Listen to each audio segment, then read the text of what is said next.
सांगतो. आपण ना भरपूर जण काय करतो माहिती का, डाएट करतो.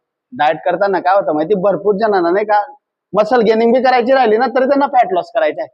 100% भरपूर जण असतात की डिक्लाइन चेस्ट साठी असो, म्हणजे लोअर चेस्ट साठी त्याचं फॅट असतं, लोअर ॲब्सला फॅट असतं.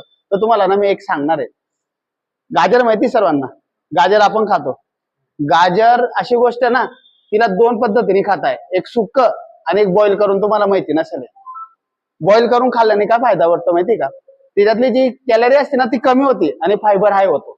बरोबर आहे. आणि ज्याची पचन बघा, डाएट जो करतो ना त्याला भरपूर गोष्टी नाही का, टॉयलेट होणार नाही वगैरे, पचन जे असतं ना, पचन नीट होत नाही. तर बॉईल गाजर खाल्ल्याने पचन एकदम बेस्ट होतं. म्हणजे ज्याची कमजोर आहे पचन शक्ती ती एकदम स्ट्रॉंग होते. त्यानंतर अँटीऑक्सिडंट वाढतं, त्यानंतर आपले डोळे चांगले होतात. बरोबर आहे. त्यानंतर मी तुम्हाला सांगतो ना, गाजर अशी गोष्ट आहे ना की तुमच्या शरीरामध्ये तुम्हाला जर फॅट लॉस करायचं असेल तर ते बेस्ट आहे. तर आणि गाजरमुळे तुमचे अँटीऑक्सिडंट सुद्धा वाढेल आणि तुमच्या शरीरामध्ये जे मसल मास तुम्हाला गेन करायचे तर तुम्ही इझी करू शकता. का बरं, तुम्ही फॅट लॉस करता त्यामुळे. म्हणून गाजर जर खायचं असेल ना तर बॉईल करून खा. पण ते कसं खायचं, लगेच जसं बॉईल झालं ना लगेच 5 मिनिटात खायचं, नाही तर ते गळून जाईल. म्हणून गाजर बॉईल करून खाल्याने चांगला रिझल्ट भेटतो. ते तुम्ही लक्षात ठेवायचं. बरोबर.